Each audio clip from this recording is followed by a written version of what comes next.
back again today. I've got the old Wartime A here that I got a few weeks ago.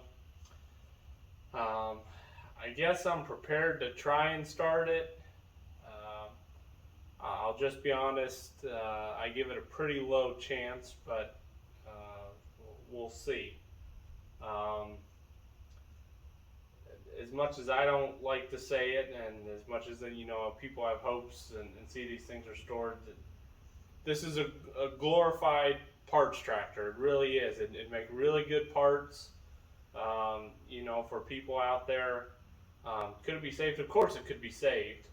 But it would take some real work to get it back to usefulness, and I'm not saying it won't.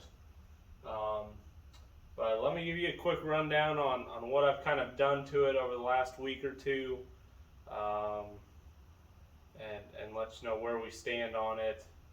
I have spark. I couldn't get the magneto that was on it to work, so I actually took that off, and when I did, the nut, I can show you here in a minute, the nut that holds on like the lugs on the inside just blew apart, and the spring came out and everything. I wasn't getting spark out of it anyway, so I stole the mag from my B. I put it on this, so we got spark. Not sure about fuel yet. I've got this hooked up. I didn't put fuel in it because I was afraid the float might be stuck or something. We may find that out here, and this just may be done. And let me show you a few more things close up. So I literally just noticed this today, so this isn't even really solid, but the not only was there that hole in the intake manifold back here, there was a hole in the gasket, and it looked like it was pretty good, and I stuck a pipe cleaner in there, and it went all the way in. So for the moment, to try and see if we can get this to run, I plugged that up with some red RTV. Don't know if that'll work or not. Like I said, I know I got spark. In terms of oil, I spun this thing over, and I wasn't getting oil. So I thought, well, shoot, that's a problem. Took the oil filter out, and it looked okay. So with the oil filter out, I turned this over, and I was getting oil into the oil filter cavity, because when I had the cap off and you spin your engine, it should be pouring some oil into that cavity. So I thought, okay. I went ahead and drained the oil, and I'll show you a picture here, because I was wondering in particular the screen to the oil pump down there in the bottom, and it was spotless, amazingly. Like somebody had this cleaned out, or somebody just took care of this. I don't know. It was really clean. So I figured with that I should have oil pressure. I think I didn't have oil. So how I knew I didn't have oil pressure, the old gauge I wasn't relying on. I unhooked the oil gauge, and I wasn't getting oil out of this line coming out of the governor. And I think the oil filter body may not have been that filled up. I'm not sure either. So if she turns over here and runs, I'm curious to see if I got oil coming out here. You should easily see oil coming out, even hand cranking these, because they're high flow, low pressure. But we'll find out. Either way, I can't run it very long, because I wanted to put water in it, because I was curious while I had the oil out. Thought, well, let me put water in it to see if water enters the crankcase anywhere, if there's a crack in the head or the block or anywhere. Well, one good discovery was there was no water in it, because somebody pulled the plug out. So I thought, okay, well, I'll find a plug. Well, while I was trying to fill it, it was actually leaking here, and this is all rotted out. And I got looking at the parts manual, and I haven't obviously taken this apart. This year of tractor, this should have been one piece. And so I'm wondering if this rotted out and somebody just stuck a sleeve over it, or if this is the older design where you have this piece and then this is just a straight pipe here up to the front boot. So I'm not sure which that is, but either way, this pipe is all rotted out. And then today, let's see if you can see it. Up there, you can see, get the focus right. Well, it's not wanting to focus. This upper water pipe is rotted out too. So that's unfortunate. It's not getting water anytime soon. I mean, I could just put a bigger boot over that, but yeah, I don't know. It can maybe seal things up temporarily, but at one point you stop jerry rigging the thing. Oil bath was nice and clean. I didn't take the carburetor off or to clean it or anything, so that's, again, one reason why I don't know if she's going to run, if the fuel is just going to pour out. Like I said, here, let's show you the magneto here. So you can see where this screw came off, and I think this part of the spring is still sitting on the tractor. There's the other part. So the spring broke. I wasn't getting anything out of it. So yeah, there's that. And I also realized while I was spinning it by hand, I don't know if I can, let me put it in gear here. There we go, now it's in gear. So I'm moving this flywheel and I'm not moving the engine. And that kind of concerned me, and so I took this off. Actually, let me just take this off real quick and I'll show you. Alright, and this is what you have.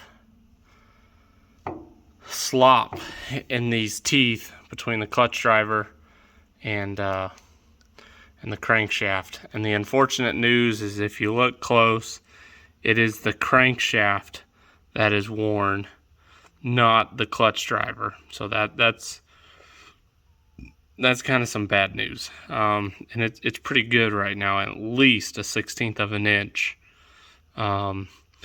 To do it right, you can either A, replace the crankshaft, which, you know, they don't make new ones anymore, so you got to rob it from someone else's tractor, or you have the splines welded up and machined down, and I don't even want to know what that would cost. I know people have done it, but yeah, so, you know, just to note, wherever this tractor goes, you know, people stick some shim stock in here, that could totally work, be fine, but I definitely would not leave it sloppy like it is. Because with these two cylinders, you know, they're so, I would describe as inconsistent with the pop rest, that this is chattering back and forth, and it's just going to keep wearing it more and more and more the sloppier it gets.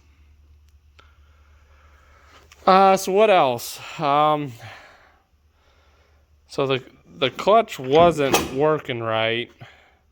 So I took this off, and I don't know what it was. I think this was too tight, the clutch plates or something, but it's working now. This is so sloppy. I mean, I wouldn't even know what to do with it. Yeah, I don't know. This was on it when I got it. So yeah, I've got the dash just kind of hanging there because of the temperature gauge cable, and it's just out of my way right now because, like I said, I undid the oil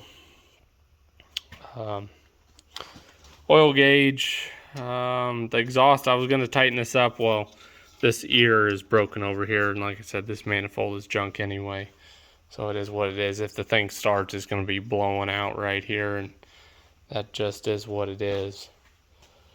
Yeah, so we got spark. We'll see if we got fuel.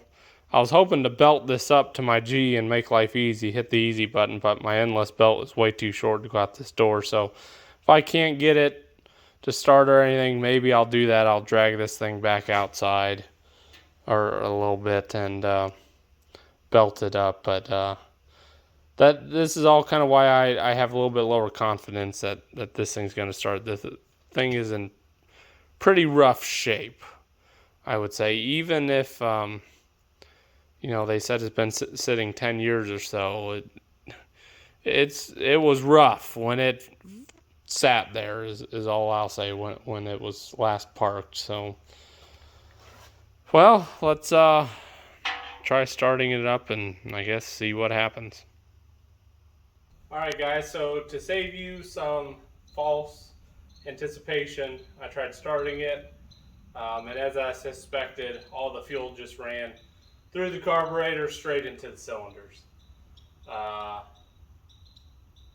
So there's a good bit of gas in the cylinders right now, so I don't even know that it's going to start right now.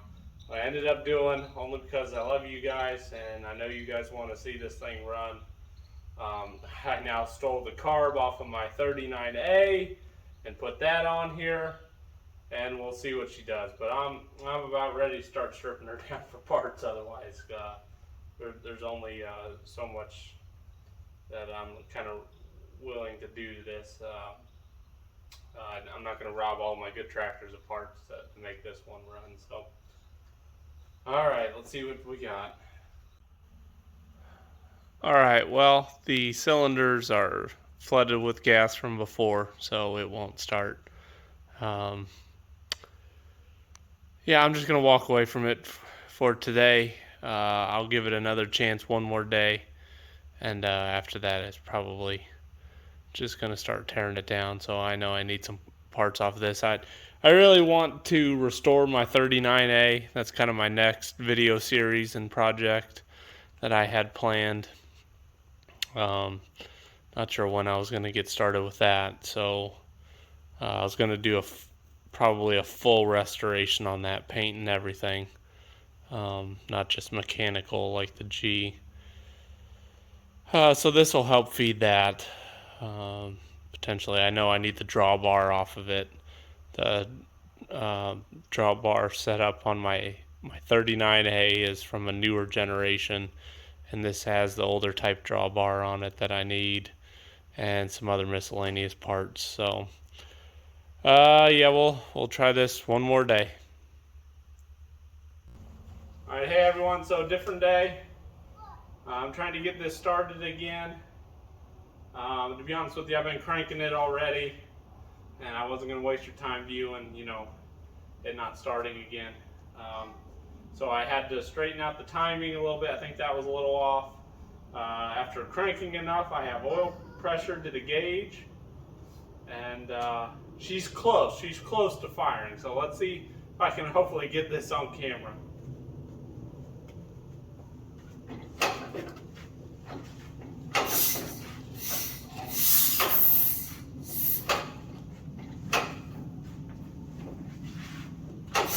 Hand starts are more finicky because you gotta get the timing just right. You can't just step on a pedal and have it spin. And gotta get the fuel mixture just right.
Granted, it took a carburetor from my other A and the magneto from my B, but she does run. She's smoking out the radiator right now. So, yeah, she's leaking oil pretty bad here, so the crankshaft oil seal is pretty bad. So I still don't know what I'm going to do with her. In short, she might still become parts. I really want to kind of save her, just because, you know, that's who I am. That's what I like doing. Doing so would require a financial loss on this tractor, because I've already added up at a minimum what I would need to do to this tractor to make it a non-mechanical issue, as in, you know, fixing the water pipes, fixing the crankshaft, getting a new rim for it and tires and things, and not even new, just, you know, functional tires and rims. It would be a loss. It'd be more than this tractor's worth. So I might just table it. I might stick it in a corner in the shop somewhere and think about what I want to do with it. I thought about putting it up to a vote for you guys on YouTube, whether, you know, to restore this or my 39A first.